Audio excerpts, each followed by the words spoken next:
গত শতাব্দীর ৯ দশক দেশের রাজনৈতিক পরিস্থিতি টালমাটাল।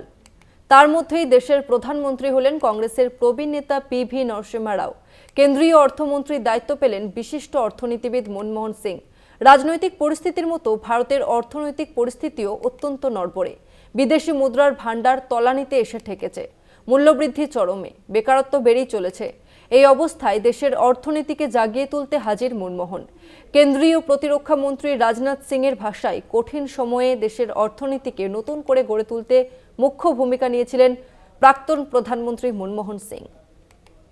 ভারতীয় অর্থনীতিকে বিশ্বের কাছে তুলে ধরেছিলেন মনমোহন।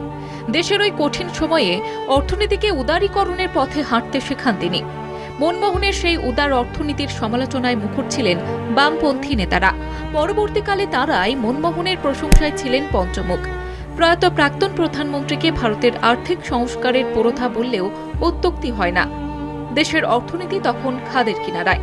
প্রায় দেউলিয়া হতে বসা সেই অর্থনীতিকে তিনি টেনে তুলেছিলেন নানা উদ্ভাবনী চিন্তাধারার মাধ্যমে। রিজার্ভ ব্যাংকের হাতে থাকা সোনা বন্ধক দিয়ে তিনি ডলার ধার করেছিলেন। লাইসেন্স রাজকে ভেঙে দিয়েছিলেন তিনি।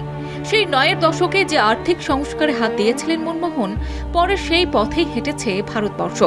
তাই যারা একদিন তাকে মৌনমোহন বলে তীব্র কটাক্ষ করেছেন, আজ তারাই মনমোহনকে দেশের অর্থনীতির আধুনিকীকরণের মূল স্রষ্টা বলে মেনে নিয়েছেন অক্লেশে।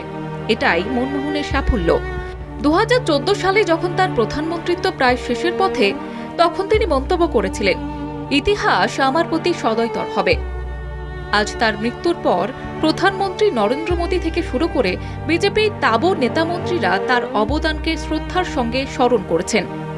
এটাই প্রমাণ করে দিচ্ছে ইতিহাস তাকে চিরদিন মনে রাখবে।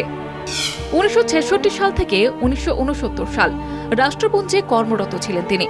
১৯৭২ সালে বাণিজ্য এবং শিল্প মন্ত্রকের উপদেষ্টা। ১৯৭২ থেকে ১৯৭৬ সালে দেশের মুখ্য অর্থনৈতিক উপদেষ্টা ছিলেন। ১৯৮২ সাল থেকে ১৯৮৫ সাল রিজার্ভ ব্যাংকের গভর্নর। ১৯৮৫ থেকে ১৯৮৭ সালে যোজনা কমিশনের ডেপুটি চেয়ারম্যান। ১৯৯১ থেকে ১৯৯৬ দেশের অর্থমন্ত্রী। ১৯৯৮ সাল থেকে ২০০৪ রাজ্যসভার বিরোধী দলনেতা ছিলেন তিনি। ২০০৪ থেকে ২০১৪ দেশের প্রধানমন্ত্রী। ১৯৯১ থেকে ২০২৪ রাজ্যসভার সাংসদ। বিরোধীরা মনমোহনকে দুর্বল প্রধানমন্ত্রী বলে হেয় করতেন। বলা হতো তার দুর্বলতার জন্যই সেই সময় কংগ্রেস পরিচালিত সরকার নীতিহীনতায় ভুগেছে।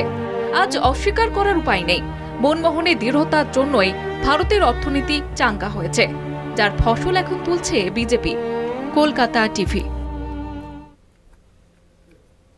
চলে গেলেন দেশের প্রাক্তন প্রধানমন্ত্রী মনমোহন সিং। ভারতের অর্থনীতিকে বিশ্বের কাছে উন্মুক্ত করার কারিগর তিনি।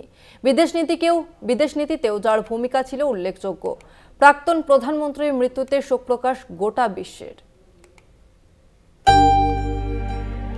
বৃহস্পতিবার রাতে দিল্লির এইমসে শেষ নিঃশ্বাস ত্যাগ করেন ভারতের প্রাক্তন প্রধানমন্ত্রী তথা অর্থনীতিবিদ মনমোহন সিং। ভদ্র, শিক্ষিত, নম্র রাজনীতিকের মৃত্যুতে শোকস্তব্ধ সারা দেশ। প্রাক্তন প্রধানমন্ত্রীর মৃত্যুতে শোক প্রকাশ করেন বিশ্বের নেতারাও। সোশ্যাল মিডিয়ায় তুলে ধরেন মনমোহন সিংয়ের সঙ্গে তাঁদের সম্পর্ক, বন্ধুত্বের কথা। মনমোহন সিংয়ের মৃত্যুতে শোক প্রকাশ করেছেন মালদ্বীপের প্রাক্তন প্রেসিডেন্ট মোহাম্মদ নাশিদ। এক্স হ্যান্ডেলে তিনি লেখেন, মনমোহন সিংয়ের মৃত্যু সংবাদে আমি গভীরভাবে শোকাহত। তিনি আমার কাছে সর্বদা একজন পিতাসম ছিলেন।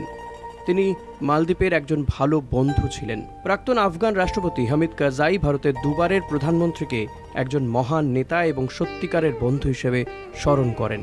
ভারত তাঁর অন্যতম কৃতি সন্তানকে হারালো। আফগানিস্তানের মানুষের কাছে তিনি সর্বদা একজন ভালো বন্ধু হয়ে থাকবেন। তাঁর পরিবার ও দেশবাসীর প্রতি আমি গভীর সমবেদনা জানাই। তাঁর আত্মা চিরশান্তি পাক। কানাডার প্রাক্তন প্রধানমন্ত্রী স্টিফেন হার্পার এক্স হ্যান্ডেলে প্রাক্তন সহকর্মীর মৃত্যুতে শোক প্রকাশ করেন। প্রাক্তন সহকর্মী প্রধানমন্ত্রী মনমোহন সিংয়ের মৃত্যুতে আমি গভীরভাবে শোকাহত। তিনি ব্যতিক্রমী বুদ্ধিমত্তা, সততা এবং জ্ঞান সম্পন্ন ব্যক্তি। তাঁর পরিবার এবং বন্ধুদের প্রতি সমবেদনা জানাই। ভারতে রাশিয়ার রাষ্ট্রদূত ডেনিস অ্যালিপভ মনমোহন সিংয়ের সময়কালে দুদেশের সুসম্পর্কে প্রসঙ্গ তুলে এক্স হ্যান্ডেলে লেখেন, ভারত এবং রাশিয়ার জন্য এটা গভীর দুঃখের সময়। দ্বিপাক্ষিক সম্পর্কের ক্ষেত্রে মনমোহন সিংয়ের ভূমিকা অপরিসীম। একজন অর্থনীতিবিদ হিসেবে তাঁর দক্ষতা, এবং ভারতের অগ্রগতির প্রতি তার প্রতিশ্রুতি অনস্বীকার্য। নম্র আচরণ ও সততার জন্য তিনি সর্বদা সকলের প্রিয় ছিলেন। 2008 সালে আমেরিকার সঙ্গে ভারতের পরমাণু চুক্তি হয় মনমোহন সিংয়ের আমলে। ভারত এবং আমেরিকার সম্পর্কের উন্নতি ঘটাতে উদ্যোগ নেন মনমোহন সিং। তাঁর মৃত্যুতে সরকারি বিবৃতি দিয়ে শ্রদ্ধা জানান মার্কিন বিদেশ সচিব অ্যান্টনি ব্লিংকেন। মনমোহন সিংকে শ্রদ্ধা জানান ব্রাজিলের প্রেসিডেন্ট লুলা দা সিলভা, নেপালের প্রাক্তন প্রধানমন্ত্রী পুষ্পকমল দাহাল ওরফে প্রচণ্ডা, শ্রীলঙ্কার প্রাক্তন প্রেসিডেন্ট মাহিন্দা রাজাপাকসে সহ আরও অনেকে। 4 দশকের সমাজতান্ত্রিক যুগের শৃঙ্খলের মধ্যে থেকেও ভারতকে এগিয়ে নিয়ে যাওয়ার ক্ষেত্রে গুরুত্বপূর্ণ ভূমিকা পালন করেছিলেন যে ব্যক্তি, যিনি পাইলট হয়ে দেশীয় অর্থনীতিকে তার দ্রুততম প্রবৃদ্ধি দিয়েছিলেন, সেই ব্যক্তির মৃত্যুতে শোকাহত আপামর বিশ্ব।